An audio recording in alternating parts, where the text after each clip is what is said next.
Chers amis, bonjour. Je suis souriante ce matin parce que je retrouve l'utilisation de certains outils sur internet correctement. Je suis coiffée un peu comme un os de pique, mais bon, c'est pas grave. Et donc ça me fait du bien, quoi. Voilà. Ce matin, je vais vous parler des mentors toxiques. Parce qu'il se trouve que mon site internet était désactivé depuis quelque temps et que la raison que l'on m'a donnée était que j'avais tenu certains propos sur une personne en particulier dans le domaine du coaching qui serait susceptible de m'apporter des ennuis. Enfin, on ne m'a pas dit ça comme ça, on m'a dit que ça n'était pas conforme au CGU, conforme à la charte d'utilisation de la plateforme internet en question. Et c'est un moyen de me dire, il faut que tu fasses attention à ce que je dis, donc je fais très attention, donc je vais l'appeler David Caillou maintenant. Alors on est très loin des Rolling Stones, hein, ça c'est clair, on va l'appeler David Caillou. Donc David Caillou est un mentor toxique. J'ai déjà beaucoup travaillé depuis des années par rapport à ça, mais il y a une question en fait qu'il est important de se poser, parce que là justement il va y avoir tout le travail en amont de fait relativement aux Jeux Olympiques, aux athlètes, dont les coachs sportifs sont des coachs par définition. Et donc on peut se demander pourquoi un coach doit-il être exemplaire, notamment avoir un casier judiciaire vierge. Justement, dans le milieu du sport, c'est encore plus important qu'ailleurs, je serais tentée de dire, enfin non, aussi important qu'ailleurs, parce que derrière cette éthique et ce besoin que je revendique moi d'honnêteté dans le coaching, justement il y a éventuellement le problème du dopage derrière. Voilà, alors on peut se demander après, est-ce qu'il est cohérent par exemple que le coach soit rémunéré selon les résultats du sportif? Voilà une question qu'elle est bonne. Moi je pense que non. Non, maintenant malheureusement c'est pas le cas et c'est malheureusement comme ça que ça se passe. Bon. Mais on va pas refaire le monde comme ça en une vidéo, hein, on est bien d'accord, tout ça j'ai déjà développé depuis longtemps, mais il se trouve que j'ai écrit un livre sur le coaching, et alors le titre que je voulais mettre sur mon livre sur le coaching, je voulais mettre coaching, il y en a un peu plus, est-ce que je vous le mets? Mais l'éditeur ne veut pas, il trouve que le titre est un peu long. Moi personnellement, je trouve que ça aurait été beaucoup mieux, mais bon, c'est une façon, d'une certaine façon, un moyen aussi de bien dire les choses et d'accrocher, à mon avis. Mais bon, c'est pas grave, dans le pire des cas, on mettra coaching au pluriel, et puis voilà. Bon. Le problème avec le coaching réside dans le fait que ça revêt un éventail de domaines tellement large que ce sont les coachs eux-mêmes qui m'ont demandé de m'y coller, hein, je précise, et ainsi que les psys, quand j'avais fait quelques séjours à l'hôpital psychiatrique, on en avait parlé justement avec les psychiatres, et ils m'avaient dit que bosser sur le coaching, j'étais vraiment très attendue là-dessus, parce que justement, il n'y a pas plus doué que moi pour poser le doigt là où ça fait mal. Voilà. Alors donc David Caillou est un truand, et c'est David Caillou, hein, et personne d'autre, hein, nous sommes bien d'accord. Bon, alors pourquoi est-ce que je prétends que c'est un truand? Bon, il est complètement incompétent, parce qu'en fait il sort des banalités qui relèvent plus de la méthode Coué qu'autre chose, hein.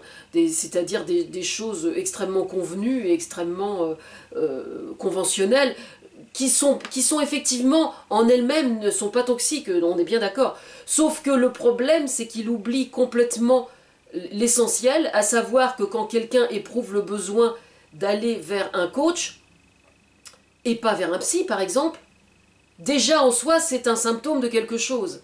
Je veux dire par là que quelqu'un qui demande à être suivi par un coach, c'est quelqu'un qui rencontre certaines difficultés. Bon, j'ai certaines difficultés, je demande que l'on m'aide.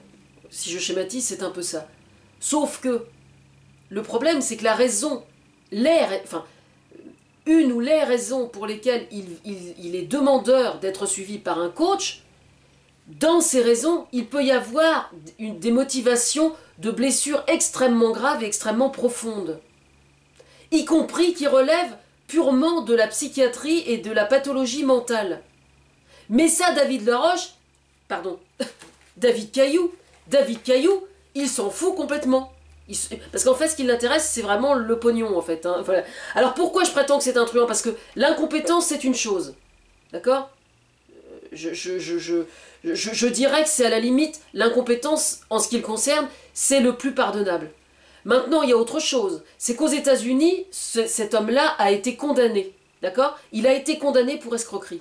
Bon. Et alors on m'a dit, bah oui, mais peut-être que... Alors j'ai les documents hein, sur mon ordinateur, je précise, hein, j'ai le jugement, etc. Donc on me la fait pas, moi. Bon. Et il se trouve que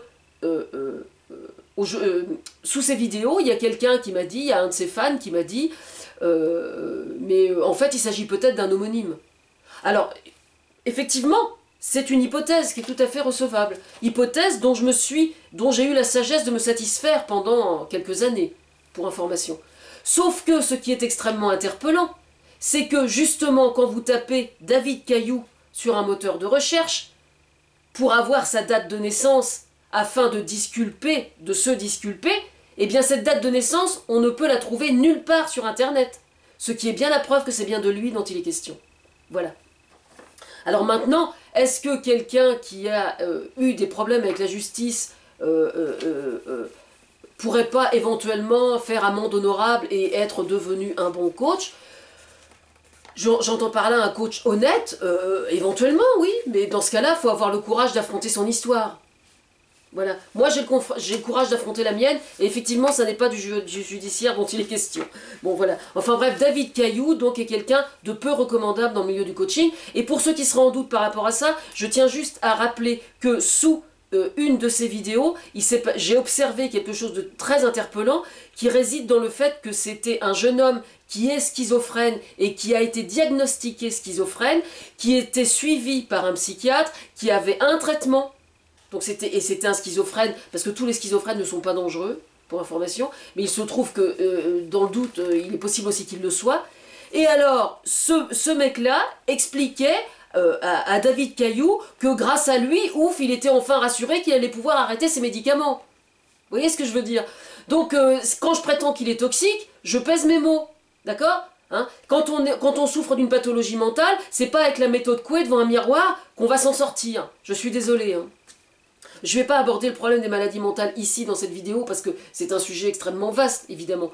Alors la bonne nouvelle à part ça, par rapport à ma situation et à la psychiatrie, il se trouve que pendant quelques années, j'ai été mise sous tutelle avec comme prétexte, je dirais, une expertise psychiatrique parfaitement tronquée, et que je suis à présent sous curatelle, et que la seule et unique raison pour laquelle je suis sous curatelle maintenant, c'est pour répondre à ma demande personnelle,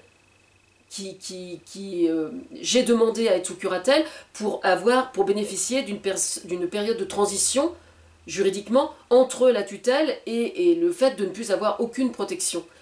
Parce que je considère qu'il y a quand même un monde, entre guillemets, entre la tutelle et le fait de ne plus bénéficier d'aucune protection, et donc c'est moi qui ai demandé. Donc la juge a estimé qu'effectivement il n'y avait plus aucune raison d'ordre psychiatrique qui justifiait le fait que je sois sous curatelle.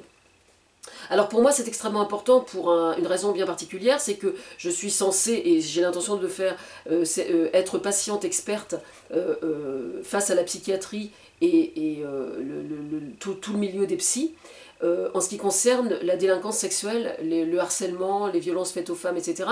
Et donc pour devenir patiente experte, par définition, il fallait bien que je sois libérée de ce problème d'expertise psychiatrique, donc chose qui est entièrement faite maintenant. Donc je vais pouvoir enclencher la première, et m'occuper de David Caillou comme il se doit. Voilà. Donc oui, en ce qui concerne les Jeux Olympiques, justement, et le coaching sportif, en général, bon, moi de toute façon ce que je prétends là dans ma vidéo, je l'ai déjà développé depuis plusieurs années. Je sais très bien qu'il y a certaines fédérations de sport enfin la majorité des fédérations de sport font très attention à ce que je dis sur le sujet. Donc par exemple dans le domaine des sports où il y a un contact physique avec le sportif, je pense à la gym notamment, etc., je préconise qu'il y ait 2 coachs, c'est-à-dire carrément un couple de coachs, de préférence un homme et une femme. Parce que justement, il y a des métiers quand même qui sont des métiers à risque par rapport au risque pédophile par exemple, et pour cette raison, il est souhaitable que les coachs soient en double, à mon avis, et un homme, une femme, de préférence. Bon, ça n'engage que moi, mais moi c'est ce que je pense souhaitable. Maintenant, en quoi est-ce que ce coach sportif doit être exemplaire? Eh bien, je signale simplement que, par définition, un coach sportif, surtout quand on arrive à un niveau assez élevé, c'est quand même un nombre d'heures absolument incroyable par semaine, Ce qui fait que inévitablement, psychologiquement, ce coach a un impact extrêmement important sur le jeune en question. Donc, d'une certaine façon, il sert de mentor. Donc si jamais en tant que mentor, c'est quelqu'un qui n'est pas clair, moi personnellement j'aurais un de mes... Enfin j'ai 3 grandes filles qui sont adultes maintenant et qui n'ont jamais fait de sport à haut niveau, mais si j'avais un de mes enfants, ou même maintenant, qui fasse du sport de façon suffisamment intensive pour qu'il soit en contact régulièrement avec un coach, c'est moi qui vous dis que l'extrait de casier judiciaire, c'est pas la loi qui le demanderait, c'est moi qui lui demanderais un coup de pompe dans le cul. Hein. Ça c'est clair. Bah oui, parce que je voudrais pas que mon gamin soit dans les mains de n'importe qui. Hein.